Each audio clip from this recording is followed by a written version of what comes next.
Tout le monde connaît Sonic, on est d'accord sur ça. Vous n'avez peut-être pas vu une seule des séries, joué à aucun des jeux, mais en tout cas, vous savez qui est l'hérisson bleu. Et si c'est pas le cas, je serais ma foi bien surpris. Pas déçu, mais bien surpris. Sonic le rebelle, Sonic le rebelle. Probablement le meilleur générique Sonic ever. C'est clair. Putain, mais c'est un nouveau décor. Pas du tout, oh putain, oui. Ah ouais, pas mal. Chelou, lui. Bref, pas besoin de vous faire un topo sur le typos, quand j'en aurai pour 10 ans. Et là, on veut surtout parler de la saison 1 de Sonic X. Mais je vais quand même le faire. Donc, Sonic the Hedgehog est un jeu de plateforme développé par Sonic Team et édité par Sega, où le joueur contrôle un hérisson bleu particulièrement rapide. Évidemment, c'est un énorme succès et une cinquantaine d'autres jeux suivront. Perso, j'ai eu Sonic Heroes, Unleashed et The Black Knight, qui sont, ma foi, tous sympas. Non, je plaisante. Celui-là est horrible. Des produits dérivés vont alors sortir, des peluches, des figurines, des Monopoly. Deux. Il y en a deux. Deux sortes de Monopoly Sonic. Des bandes dessinées, et je vais peut-être vous surprendre, mais avec pas mal de lecteurs. Des films live action et des séries animées. Avec tout d'abord les aventures de Sonic. Sonic, allez accrochez-vous.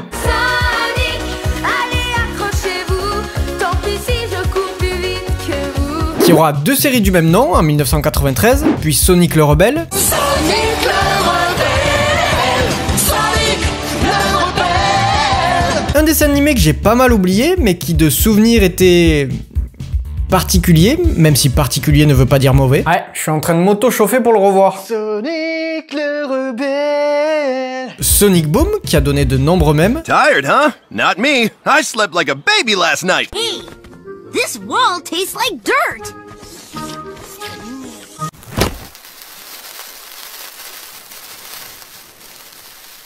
Meme. Approved. Puis récemment est sorti Sonic Prime sur Netflix, et finalement la série dont on va traiter aujourd'hui, Sonic X. Et pour cela, on va demander à Kayette de nous aider. Hein? Pourquoi moi? Tu sais que je suis pas du tout spécialisé en Sonic? Ah ouais? Merde, vu que t'avais fait beaucoup de vidéos dessus, je pensais que si. Non, non, pas plus que Mario d'ailleurs. Mario? Quelqu'un parlait de Mario? Non, il parlait du chanteur de R&B.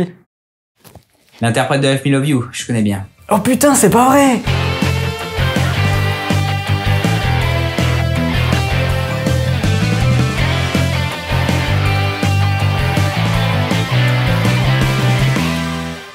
Donc la saison 1 de Sonic X sortie le 19 novembre 2003, réalisée par Hajime Kamegaki et supervisée par la Sonic Team, donc le studio de développement des jeux Sonic. Ouais, il y avait un indice dans le nom. La saison 1 possède 52 épisodes. Car oui, petite parenthèse, la version américaine se découpe en 3 saisons de 26 épisodes, alors qu'au Japon et en France, la saison 1 est découpée en 52 épisodes et la saison 2 en 26. Toutefois, sur Netflix, malgré qu'on ait la version japonaise, c'est-à-dire avec les eye-catch en milieu d'épisode et les annonces de l'épisode suivant à la fin, la série est découpée comme la version américaine, ce qui en fait une version unique finalement. Ça va? C'était clair? Je sais pas, j'ai pas écouté. Pour le coup, on va traiter là les 26 premiers épisodes, parce qu'il y a déjà beaucoup de choses à dire et je ne veux pas rusher des passages importants. Et on débute la série avec une scène d'action de Sonic qui attaque une base de Robotnik avec l'aide de Tails, Amy et Knuckles, et évidemment, il leur roule dessus. Mais pourquoi vient-il chercher des noix au docteur? Possiblement car il a capturé Cream et Cheese. C'est leur vrai nom. Et il les a capturés parce que... je sais plus en fait. Et on a toujours personne pour nous aider sur le sujet. Eh Vivera, je suis là moi si tu veux. Mais c'est toujours pas Vivera. Et t'es expert en Sonic toi? Non. Quelqu'un d'autre?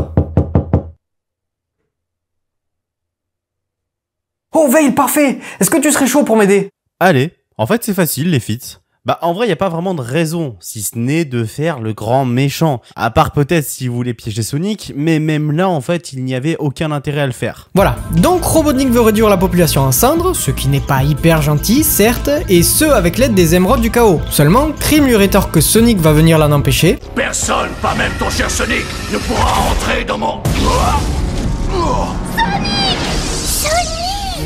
Mauvais timing pour Eggman. Eggman, c'est le nom en VO de Robotnik. Ah!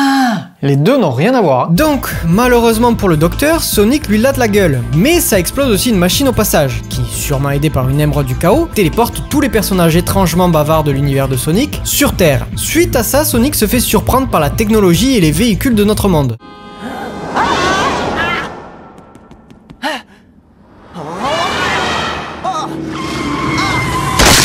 Donc, logiquement, l'hérisson se fait vite remarquer par les autorités et se fait alors courser par la police. Étrangement, c'est Sonic qui arrive à les semer, quand soudainement il se retrouve poursuivi par une espèce de fan de tuning qui lui demande de faire la course. Spoiler, Sonic gagne. Toutefois, en remportant la course, Sonic se retrouve en chute libre et atterrit dans une piscine. Ben, il a un sacré bol, le type. Enfin non, il sait pas nager. Oh. Mais au moins, il n'est pas mort. Il ne souffre jamais de dégâts de chute. Mais qui se noie, ce con? Finalement, à 2 doigts d'y passer, car déjà, il coule, alors qu'il a de l'air dans les poumons, mais en plus, quand il court, il n'avance pas d'1 centimètre, genre, même en allant très vite, puis il suffirait seulement qu'il bouge à peine les mains, hein. Mais non. Heureusement pour lui, un jeune garçon le repêche et lui sauve la vie. Ce jeune garçon, c'est Chris. Le chanteur? De quoi? L'ex de Rihanna. Attends, on n'a pas fait une blague similaire au début de la vidéo? Si. Tu casses les couilles. Donc Chris Brown repêche l'hérisson, qui n'est pas le plus goûteux des poissons, me semble, mais au moins il respire. Grâce à ce sauvetage courageux, les 2 êtres vivants deviennent amis. Car pourquoi être étonné de voir un hérisson parler finalement? Moi, je m'appelle Chris. Et toi? Je peux savoir comment tu t'appelles? Je m'appelle Sonic. Eh oui, je suis Sonic le hérisson bleu.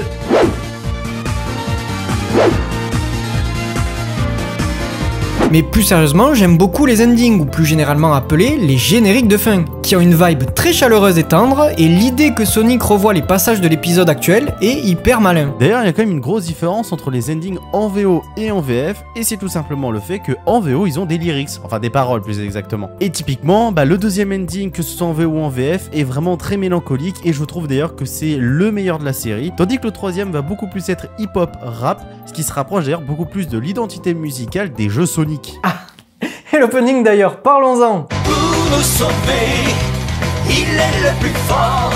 J'aime pas. Donc le lendemain, Christopher présente Sonic à son grand-père, qui pensait que c'était un robot, sûrement dû à la fourrure, et grâce à ses contacts, il localise Cream et Cheese, et partent ensemble les récupérer. Problème, ils sont dans une base militaire avec des scientifiques qui font des recherches et des expériences sur eux. Enfin, Cheese, c'est un garçon? Une fille? En vrai, d'après moi en tout cas, Cheese est asexué. Mais les personnages de la série, le genre masculin, donc bon. Donc Chuck, le grand-père de Chris, file un scooter à Sonic, qui est un détecteur infrarouge qui l'aidera à déjouer les pièges. Bref, il rentre, récupère Cream et Cheese. Oui, ça donne faim. Et se fait aider par Tails, qui arrive avec son avion bleu. Le Tornado 2. Respecte, s'il te plaît. Et le Tornado 1 du coup? Demande de scénariste. T'as cru que j'étais scénariste, moi? Échafouin. Et ils rentrent tous chez Chris. Ah oui, Chris est riche et ses parents ne sont jamais présents. Il vit avec son majordome Edward, et là, la femme de ménage et cuisinière, et son grand-père Chuck, qui passe la plupart de son temps dans son atelier. C'est trop triste. Il décide d'héberger les animaux mutants. D'ailleurs, Chuck se fait directement ami avec Tails, qui possède la même passion que lui pour la mécanique. D'ailleurs, celui-ci lui dit que... On a été projeté ici suite à une violente distorsion de l'espace. Et on découvre juste après ça que Robotnik est bien sur Terre lui aussi. Et en plus de ça, avec sa base en parfait état. Ce qui est pratique quand on veut envahir le pays, car oui, ça fait 2 jours qu'ils ont tous atterri, et évidemment, Robotnik a pour premier objectif d'envahir la ville la plus proche. Cette ville sera la première pierre de mon empire. Pour cela, il envoie donc un de ses robots, qui tire au sort, se retrouver face à Amy et Knuckles, qui n'arriveront à rien contre lui. Et c'est heureusement notre compagnon préféré, Tails, qui viendra sauver les 2 connards. Tails? Les 2 connards? Knuckles? C'est toi qui as commandé une pizza? Yes. Depuis quand t'es pizzaiolo? Je ne le suis pas. Personne pour un petit Smash Bros? Allez. Putain, mais qu'est-ce que vous prenez tous, les gars? Vous voulez niquer ma vidéo? Barrez-vous et laissez-moi finir. Pardon. Allez, je vous propose de prendre les pizzas, de se les manger chez ma tante, elle a une piscine et une putain de télé géante, ce sera parfait pour un Smash. Alors c'est gentil, mais je suis pas dispo en fait. Ah? Moi oui, si tu veux, je passe chercher les pizzas chez Ilyes et on se retrouve plus tard. Ça te fait un sacré détour, mais ok. Je t'envoie l'adresse de suite et on se retrouve quand je finis la vidéo. Donc, j'en étais où moi?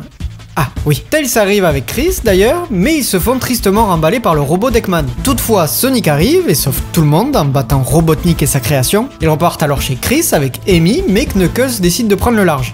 Chacun sa route. On les retrouve alors chez Chris, et Tails et Amy parlent des 7 émeraudes, les émeraudes du chaos. Selon la légende, si on réunit les 7 émeraudes du chaos, on contrôle le temps et l'espace, et du coup, tout devient possible. Ça me rappelle un truc. Pas besoin de faire traîner plus, tout le monde sait que Sonic a des inspirations Dragon Ball. Ah ouais? Bon, je ne vous apprends rien alors, vous savez qu'on retrouve plusieurs similarités entre les deux œuvres, comme donc les 7 émeraudes du chaos et les 7 Dragon Ball, Super Sonic et le Super Saiyan. D'ailleurs, ils ont les mêmes initiales. Pas obligé de le préciser, ça.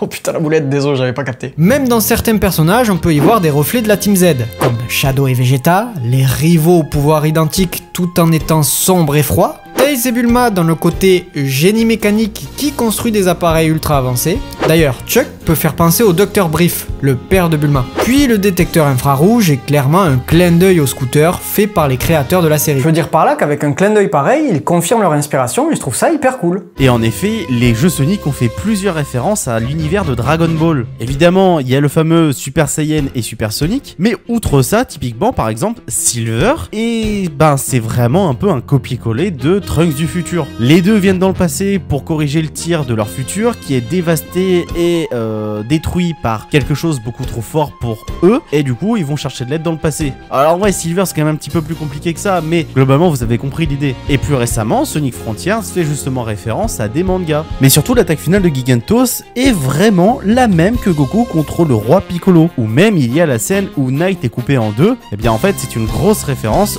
au finish de Trunks du futur contre Mecha Freezer. Donc pour revenir à l'histoire, la première émeraude fait son apparition et fait des ravages, ce qui fait réagir le gouvernement et même le président, qui n'est autre que l'homme le plus charismatique de la planète. Tâchez surtout d'en savoir plus sur ce dangereux terroriste qui se fait appeler Dr Robotnik. Bon, on a aussi Monsieur Stewart, le professeur remplaçant, qui a l'air d'être venu juste pour surveiller Chris.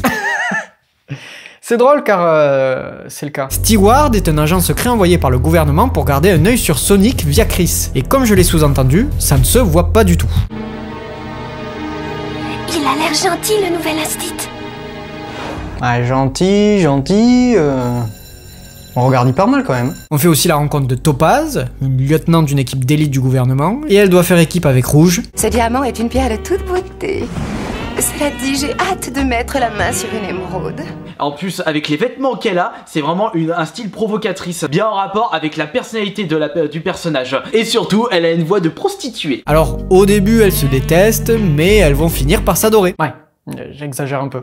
Disons qu'elle s'apprécie. À partir de là, ça va partir en quête des Dragon Ball. Enfin, des émeraudes du chaos. Du côté de la bande à Sonic, pour essayer de repartir dans leur monde. Et du côté de Robotnik, pour conquérir le monde. Si, je vous jure. Les deux camps vont alors s'affronter pour retrouver les émeraudes en premier. Et franchement, c'est très agréable à suivre. Sonic devient d'ailleurs célèbre en affrontant les robots de Robotnik et en sauvant la ville. Parce que oui, ça se passe globalement toujours à Station Square. C'est le nom de la ville. Même s'il les décorche sur quasi chaque épisode. Bref, Robotnik récupère quasiment toutes les émeraudes. Enfin, récupère, Tails lui file, quoi. Bon travail, Tails, merci. Bah putain, je sais pas comment il a fait pour me la choper, j'étais ultra réactif pourtant. J'ai l'air trop sarcastique, c'est ça? Comme je l'ai dit plus tôt, si Sonic et ses potes veulent récupérer les émeraudes du chaos, c'est pour espérer rentrer dans leur monde. Chose qui préoccupe énormément Chris, qui n'est pas prêt à laisser Sonic, mais qui s'oblige à l'accepter. Et oui, car il va devoir s'y faire assez rapidement, parce que là, tout le monde est décidé à partir. Et il compte récupérer les émeraudes à Robotnik. D'ailleurs, Robotnik commence à exploiter la puissance des émeraudes, avec un énorme robot construit exprès pour. Knuckles, lui, pense qu'il faut se réconcilier avec Robotnik pour réunir les émeraudes du chaos, et repartir dans leur monde. Chris est pas hyper chaud, mais Knuckles lui rétorque: j'ai une mission à remplir, et pour le faire, je dois retourner là-bas. Et je suppose que Sonic et les autres rêvent eux aussi de revoir leur monde. Oh putain, mais c'est la voix de Bob l'éponge. Oh la dinguerie, j'avais jamais capté. Non mais on est d'accord, c'est fou. Oui, bien que ce ne soit pas particulièrement étrange qu'on retrouve une voix connue, faut dire que là ce qui est particulier, c'est que quand Knuckles rigole, on entend distinctement Bob.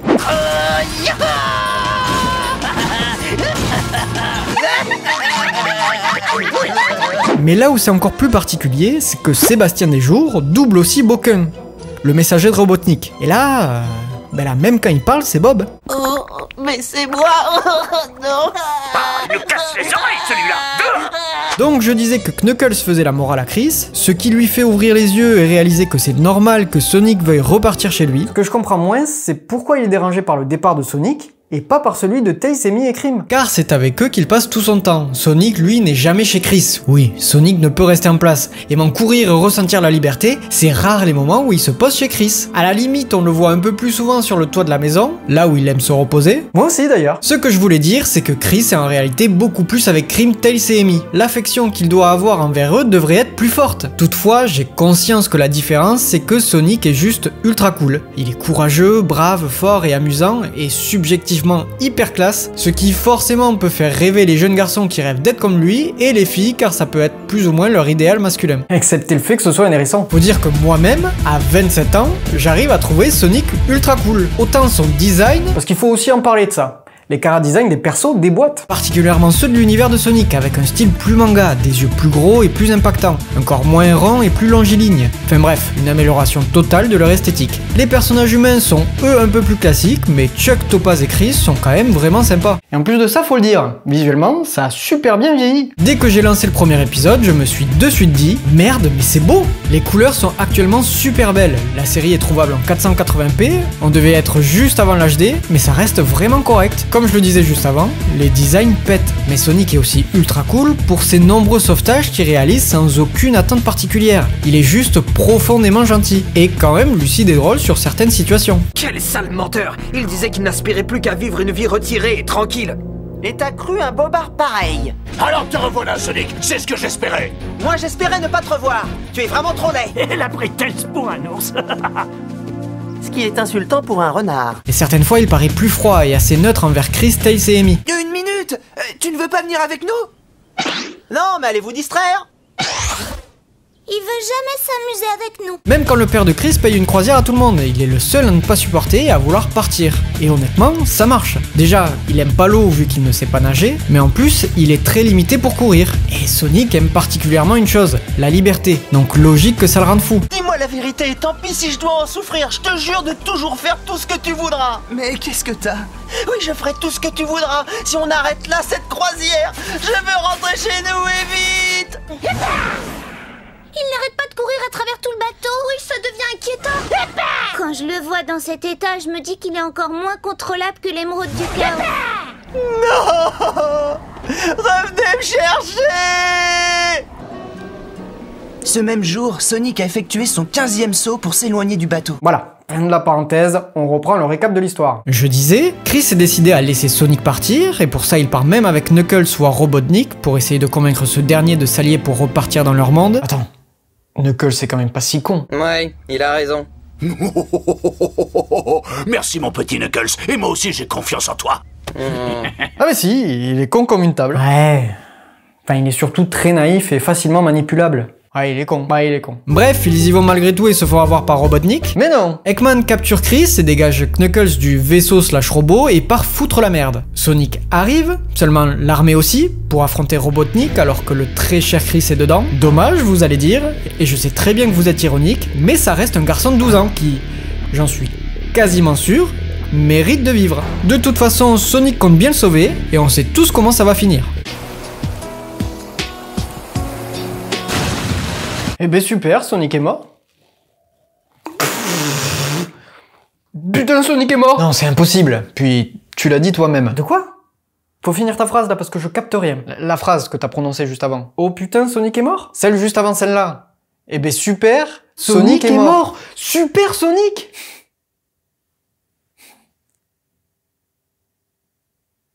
Je suis pas si con au final. Et oui, en tombant dans l'eau.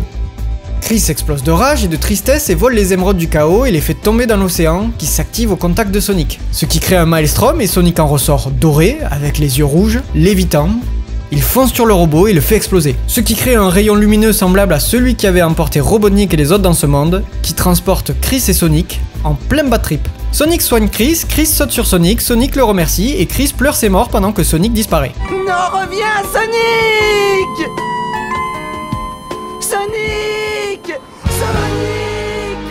Sonic! Je comprends doucement la haine que les gens portent pour ce personnage. Parce que oui, en réalité, il n'accepte pas le départ de Sonic et lui demande de rester alors que Sonic se volatilise sous ses cris d'agonie, donc. L'épisode se termine sur ça, enfin pas vraiment. Car là, on a un générique de fin qui, contrairement au précédent épisode, n'est pas Sonic qui regarde la télé, mais la continuité de l'épisode. C'est-à-dire l'apparition de X-Tornado de Tails, de Robotnik, Knuckles et Sonic qui surgit du brouillard face à Chris qui est rassuré. Je vois que tu ne m'écoutes pas, mais l'ending a changé depuis l'épisode 13. Putain merde, j'étais sûrement pas concentré. Mais il y a aussi l'épisode 25 qui se termine comme l'épisode 26 sur une continuité et non sur une course du hérisson.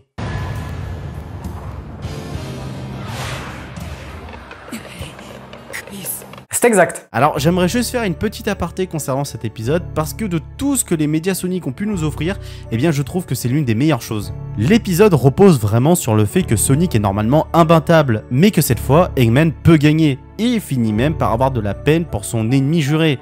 On comprend presque qu'il ne veut pas le tuer, mais seulement le faire capituler à ses idéaux. C'est Chris qui parvient à sauver Sonic d'une certaine manière. Et là où cette séquence est importante, c'est que Chris est là pour nous représenter aux côtés de Sonic. C'est comme si nous sauvions Sonic. Et Super Sonic a rarement eu autant de prestance, que ça soit dans ce qu'il dégage, sa pose, son regard, son charisme et sa puissance. Et pour finir l'aparté sur cet épisode, je trouve aussi que le discours de Eggman est beaucoup plus poignant en VF. De manière assez calme, Eggman ira carrément avouer sa défaite et nous dira en fait que Sonic contrôle tout. La VO en revanche propose un dialogue totalement différent, disant que le Chaos Control va commencer. Et effectivement, scénaristiquement parlant, c'est beaucoup plus logique, mais je trouve quand même que la VF a beaucoup plus de poigne et fait ressentir beaucoup plus d'émotion. Bon, désolé, je parle trop. Bref, drôle de fin de mi-saison parce qu'on pense que Chris va accepter le départ de Sonic, mais pas du tout. Ce qui aurait pu être intéressant si Sonic et les autres partaient réellement. Mais non, en fait, toute la team a l'air d'être restée. C'est peut-être que moi, mais je trouve que c'est pas vraiment clair, parce que du coup, c'était quoi cette disparition de Sonic? D'ailleurs, ils étaient où? Ils le rêvaient? C'était dans la tête de Chris? Parce que oui, quand on regarde le générique, ils ont l'air d'être tous là. Ou alors, Chris est dans leur monde. D'ailleurs, quand Sonic dit ça... On se reverra très bientôt. Je trouve que ça nous perd encore plus, parce qu'on pourrait se demander à qui parle-t-il? À Chris? À nous directement? Parce que pourquoi dirait-il à Chris qu'ils se retrouveront bientôt? C'est bizarre. Alors qu'à nous, ça aurait plus de sens. Mais ce serait quand même bizarre. Pourquoi nous dire ça? Sachant qu'en version originale, c'est pas la fin de la saison. Donc, pour quelle raison nous dirait-il ça? Tout est étrange. Bah, pas tant que ça. Ah ouais? Pourquoi? Car c'est pas rare que Sonic brise le 4e mur. Dès le premier épisode, on a Sonic qui fait un avertissement aux téléspectateurs. C'est vrai, on ne monte pas sur le capot d'une voiture qui roule, c'est dangereux. Qui a l'air d'être un clin d'œil au Sonic va vous parler, des aventures de Sonic de 1993. C'est pour ça qu'il faut connaître les numéros d'urgence et les apprendre tous par cœur. Ou dans l'épisode 20, où Amy fait un serment à Sonic en parlant de son statut de protagoniste. Tu es la vedette de ce dessin animé, ce qui veut dire que c'est toi Sonic qui fera qu'il ait du succès ou qu'il n'en ait pas. Ou plus tard dans le même épisode quand Robotnik et Deco et Boko font une transformation presque hors champ. Comment vous n'avez pas vu l'assemblage et vous voulez qu'on recommence? Eh ben vous n'avez qu'à avoir un écran plus large. Oui, bon, c'est bon, j'ai compris l'idée. Pardon. Mais tout ça pour dire que Sonic parle très probablement aux téléspectateurs. Oui, très visiblement. C'est vrai que c'est des choses que j'avais oubliées. Alors qu'en y repensant, un passage du même style m'avait marqué. C'est toujours un point qui vous chagrine si les enfants qui nous regardent se mettaient à faire comme nous. Des propos de Robotnik qui brisent donc lui aussi le 4e mur, qui je trouve sont à la fois lourds et un peu drôles, comme peut souvent l'être de manière générale notre grand méchant, qui finalement l'est très peu. Bon, quand même. Non mais c'est un antagoniste, ça c'est évident. Il est là pour barrer la route de Sonic. Mais il ne lui souhaite pas de mal. Pourtant, ils disent souvent qu'il supporte pas et qu'il veut qu'il disparaisse. Il le dit. Et pourtant, plusieurs fois tout au long de la série, on se rend compte que Robotnik ne veut pas faire de mal à Sonic. Comme ce passage dans l'épisode 26, juste avant que Sonic se transforme en super guerrier. Sonic, sois raisonnable et rends-toi, je n'ai pas envie de continuer, j'ai déjà gagné. Ça suffit comme ça, Titan. Je t'ordonne de laisser immédiatement Sonic. Et perso, c'est peut-être mon personnage préféré. Déjà, intéressant pour les raisons précédentes, car ça fait vraiment de lui un méchant de dessin animé. C'est-à-dire, un méchant pas vraiment méchant, qui ne commet aucun acte barbare. Parce que s'il voulait vraiment conquérir le monde, il suffirait juste qu'il envoie tous ses robots en même temps finalement. Par contre, ce qui est sûr, c'est qu'il aime détruire des trucs, et juste pour ça c'est normal que le gouvernement veuille l'arrêter, mais aussi pour son humour, qui je trouve est très souvent efficace. Regardez-moi dans les yeux et vous allez comprendre. Oh, ah oui, on va lui faire confiance, je vais tout de suite trouver un plan assez génial. Savoir ce qui te fait tellement rire, on aimerait bien participer un peu. Taisez-vous un peu. Oui, arrêtez de me casser les oreilles. Ouais, j'ai cru qu'il allait dire autre chose là. J'ai aussi pensé à pierre, papier, ciseaux. Non, vous vous moquez de nous. À vos marques, prêts, partez. On n'est pas des sportifs. Hier, aujourd'hui, demain, Trop poétique. Toto, titi, caca. Oh non, trop vulgaire. Je sais parfaitement que cette forêt n'est pas digne de recevoir la visite d'un génie comme moi, mais je n'abandonnerai pas. Il n'est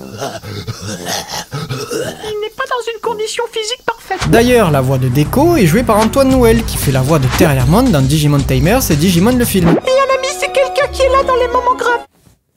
Pardon, j'ai pas pu m'empêcher de parler de Digimon. Et c'est moi qui casse les digicouilles. Bref, Robotnik est un excellent antagoniste, qui peut être lâche et déprimé, mais aussi qui est capable de se rabaisser pour recruter Knuckles. Non, je t'en prie, aide-moi. D'ailleurs, le thème d'Eggman est excellent et arrive à iconiser le bon vieux docteur. Oh, il est grand temps que je repasse à l'action. J'ai bien réfléchi. Pour conquérir ce monde, je dois inspirer autant la crainte que le respect. Tout comme le thème de Sonic est terriblement classe et rappelle que c'est lui le héros qui vient sauver la situation.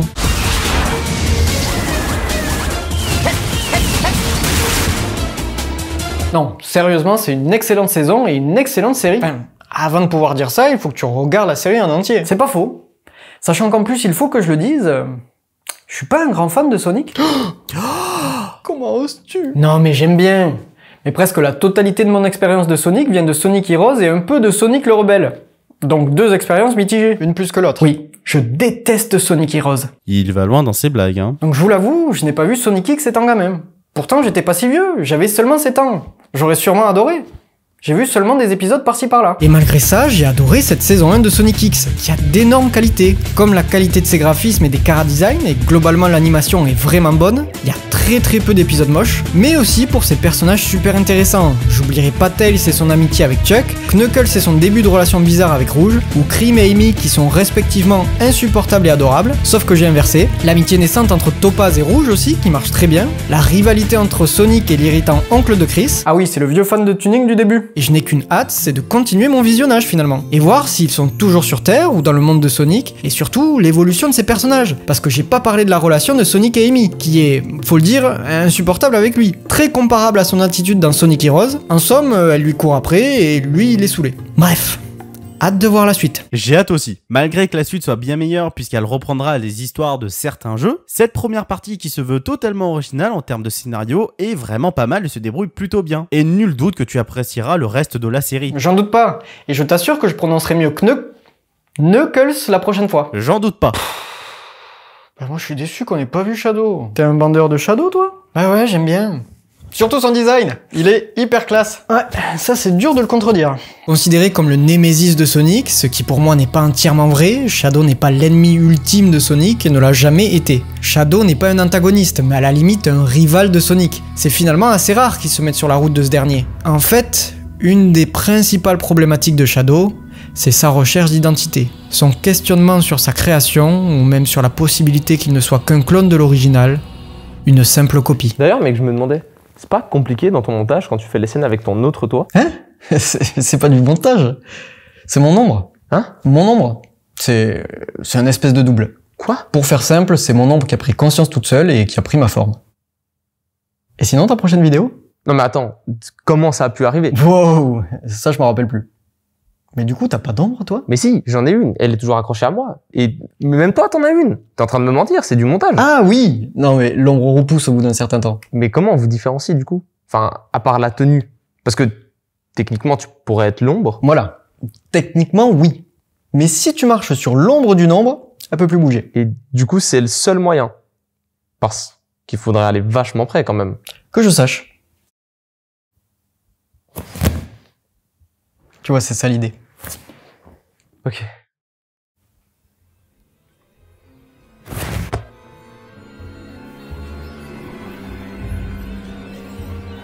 Non, je déconne. T'es con, j'allais être obligé de te tuer. Attends quoi? Du coup, ta prochaine vidéo? Bon, ça avance.